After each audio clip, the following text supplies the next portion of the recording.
Hello दोस्तों, स्वागत है एक बार फिर से आपका अपने खूबसूरत से YouTube चैनल पे। तो आज की वीडियो में हम डिस्कस कर रहे होंगे कि 12th बोर्ड 2023 और 24 में हम फिजिक्स को कैसे पढ़ेंगे। कैसे पढ़ के हम अच्छा स्कोर कर सकते हैं। मतलब कि पढ़ने के तो बहुत तरीके होते हैं, कुछ होते हैं घिसे पटी तरीके और कुछ होते हैं अच्छे स्मार्ट आइडियाज, स्मार्ट तरीके पढ़ने के। तो देखिए, जिन्होंने 11th क्लास को मतलब कि बर्बाद कर दिया है, एक हिसाब से कहें मस्ती मौज में निकाल लिया है, उनको जो है एक्स्ट्रा मेहनत करनी पड़ेगी 1 आवर्स की। जितना ये लिखा है, जितना हम बताएंगे उससे ज्यादा 1 घंटे आपको देना पड़ेगा। तो पहली बात तो हम बता दें, जो आपका फिजिक्स का सिलेबस होने वाला है उस सिलेबस में फिलहाल अभी तक तो 14 चैप्टर हैं। कोविड के बाद से 14 चैप्टर रह गए। अगर इस साल सिलेबस बढ़ाया गया, 70 से 100 किया गया तो बढ़ सकता है, अदरवाइज 14 चैप्टर आपके पास है। पहली पार्ट की बुक में 8 चैप्टर और दूसरी पार्ट की बुक में 6 चैप्टर हैं। ठीक, उसमें से भी कुछ चैप्टर हैं जो हाई स्कोर मार्क देते हैं, यानी कि ज्यादा नंबर के चैप्टर्स होते हैं। वो चैप्टर कौन कौन से? पहला चैप्टर है इलेक्ट्रिसिटी और है ray optics, semiconductor and electric charge and electric field. ठीक है, तो आपको सुनने में बहुत अजीब नाम शायद ना लगे अगर आपने फर्स्ट ईयर पढ़ा है, तो इन सब चीजों से आप थोड़ा बहुत वाकिफ होंगे, क्योंकि 10th में हर चीज बता दी जाती है। रे ऑप्टिक्स मतलब क्या? वही लेंस वगैरह, सारा वही सिस्टम है। इतना तो आपको पता ही होगा। हाँ, हालांकि सेमीकंडक्टर आपने नया वर्ड शायद सुना हो, वर्ड तो सुना होगा, लेकिन सेमीकंडक्टर चैप्टर है ये आपने शायद पहली बार ही सुना हो।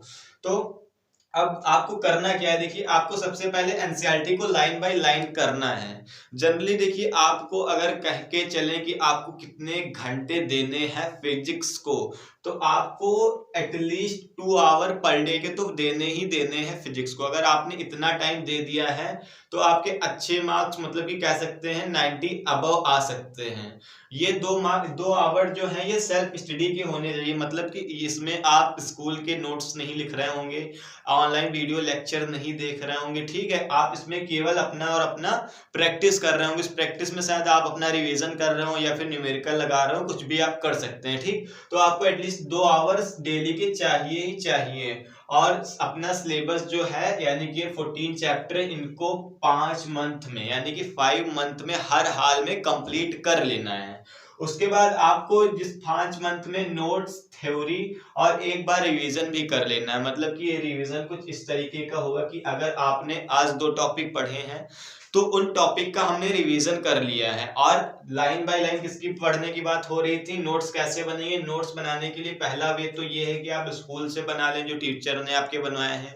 दूसरा, आप कोचिंग से। लेकिन बात करें अगर स्कूल के, अगर आप नोट्स बनाने बैठेंगे, स्कूल के टीचर्स के सहारे बैठेंगे, तो आपके 10 महीने तो नोट्स बनवाने में ही निकल जाएंगे, क्योंकि स्कूल वाले सिलेबस कंप्लीट कराते कराते ही जाते हैं थक। क्योंकि गलती उनकी नहीं होती, उनको वहां पे टाइम मिल रहा होता है कम। 30 से 35 मिनट के लेक्चर में वो आपको कितना पढ़ा देंगे, और सिलेबस थोड़ा वास्ट होता है फिजिक्स का, तो सिलेबस ही कंप्लीट कराते हैं। बेसिकली मेन पॉइंट पे न्यूमेरिकल को कम सॉल्व करा रहे होते हैं। इसलिए आपको नोट्स जो बनाने हैं वो या तो ऑनलाइन वीडियो लेक्चर देख के कहीं से बना लेने हैं, या तो आपको कोचिंग से बना लेने, अगर आप कहीं कोचिंग पे जाते हैं। और थ्योरी कहाँ से लिखनी, तो थ्योरी भी वही आइडिया है कि ऑनलाइन आप वीडियो देखिए और उसकी थ्योरी लिख लीजिए। रिवीजन भी साथ में आपको करते रहना है। अगर आपने रिवीजन सोचा कि पूरा पहले एक बार सिलेबस कंप्लीट कर ले उसके बाद हम रिवीजन करेंगे, तो वो आपके लिए दिक्कत दे जाएगा, क्योंकि सिलेबस बहुत ज्यादा है। ठीक है, आप वो नहीं है 8th का कि पूरा पढ़ लेंगे पेपर से 2 दिन पहले, वो नहीं चल पाएगा। ठीक, तो आपको एनसीईआरटी की लाइन बाय लाइन करनी है। जब आपका सिलेबस कंप्लीट हो जाएगा, एनसीईआरटी कंप्लीट हो जाएगी, उसके बाद आपको रेफरेंस बुक उठानी है। किसके लिए? केवल और केवल न्यूमेरिकल के लिए। टॉपिक्स तो सारे एनसीईआरटी से ही आपके क्लियर हो जाएंगे, आपको बस न्यूमेरिकल के लिए अदर एक रेफरेंस बुक ले लेनी है। अब चाहे आप अरिहंत की बुक ले लें, या फिर आर डी शर्मा की बुक, या फिर आर एस अग्रवाल की कोई भी बुक एक ले सकते हैं। ठीक है, अब बात करते हैं हम कि हमें मेन फोकस किन चीजों पे रखना है। तो मेन फोकस हमें न्यूमेरिकल पे रखना है, और न्यूमेरिकल बेस्ड जो फॉर्मूले होते हैं उन पे भी रखना है। दूसरी बात, हमें हर एक कॉन्सेप्ट को तगड़ा करके पकड़ना है, और डेरिवेशन तो छोड़नी ही नहीं है। बेसिकली जो फिजिक्स होता है वो एक हिसाब से 35 दो पार्ट में डिवाइड होता है। मतलब कि आधा मार्क्स उसका क्या, थ्योरी का, और आधा पार्ट या आधा पोर्शन हो जाता है उसका सारा डेरिवेशन, फॉर्मूले, न्यूमेरिकल, इन चीजों का। ठीक, तो डेरिवेशन और कॉन्सेप्ट साथ ही में क्लियर करते हुए चलने हैं। अब हम ये क्यों कह रहे हैं कि 11th अगर आपने नहीं पढ़ा तो आपको फर्स्ट मतलब 12th क्लास थोड़ा डिफिकल्ट लगेगा। इसका रीजन ये है क्योंकि जो फिजिक्स है वो डॉट डॉट डॉट से बन के एक सीधी लाइन बनती है। कुछ ऐसा ही फिजिक्स है, मतलब कि डॉट डॉट डॉट। ये आपने 9th पढ़ा, ये आपका 10th हो गया, ये आपका फर्स्ट ईयर, ये आपका 12th। तो अगर आपने ये सब ने सही से पढ़ लिया तो आपकी फिजिक्स की एक अच्छी रूपरेखा बन जाएगी, एक अच्छा डायग्राम फिजिक्स का बन जाएगा, दिमाग में आपकी फिजिक्स छप जाएगी। फिर आपकी हर बॉडी की 206 हड्डियां फिजिक्स दे रही होंगी, फिजिक्स बोल रही होंगी। चलते फिरते उठते गाते आप सोते जागते सपनों में भी फिजिक्स दिखेगी। अगर आपने चारों साल फिजिक्स को दे दिए, मतलब कि साइंस को एक अच्छा पकड़ लिया, कॉन्सेप्ट को पकड़ लिया, तो आपको खुद ही उसमें मजा आने लगेगा।